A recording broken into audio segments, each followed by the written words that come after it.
तो रूसी राष्ट्रपति पुतिन नए वर्ल्ड ऑर्डर का सबसे बड़ा चेहरा बनकर उभरे हैं।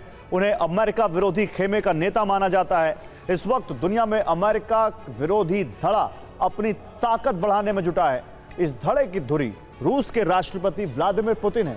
पुतिन ने ही ईरान, चीन, नॉर्थ कोरिया को साथ लाकर अमेरिका विरोधी खेमे को मजबूत किया। लेकिन अलास्का समिट के बाद पुतिन की यह छवि और ज्यादा मजबूत हुई है। अमेरिका में पुतिन की छवि पर सर्वे कराए गए।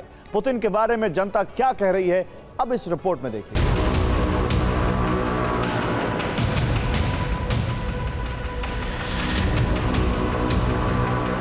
अलास्का में पुतिन के लिए रेड कारपेट बिछा।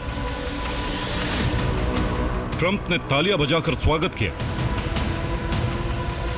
एटमी बॉम्बर से सलामी दी। यूएस प्रेसिडेंट की कार में सवार होकर वार्ता स्थल तक पहुंचे। यह ट्रंप के मंच से पुतिन का पावर शो था।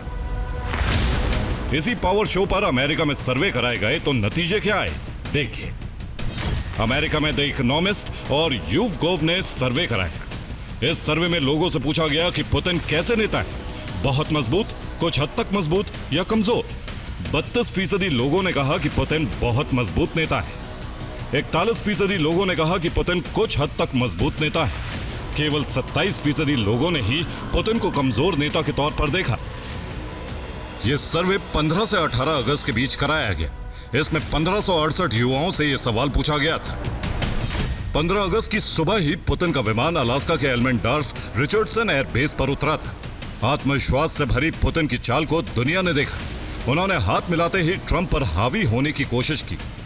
इस मुलाकात के बाद अमेरिकी मीडिया ने रिपोर्ट जारी की थी कि पुतिन अपनी शर्तों से जरा भी नहीं डिगे।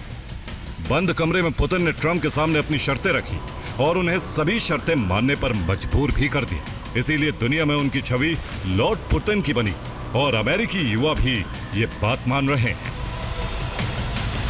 Bureau report, TV9 Bharatvarsh.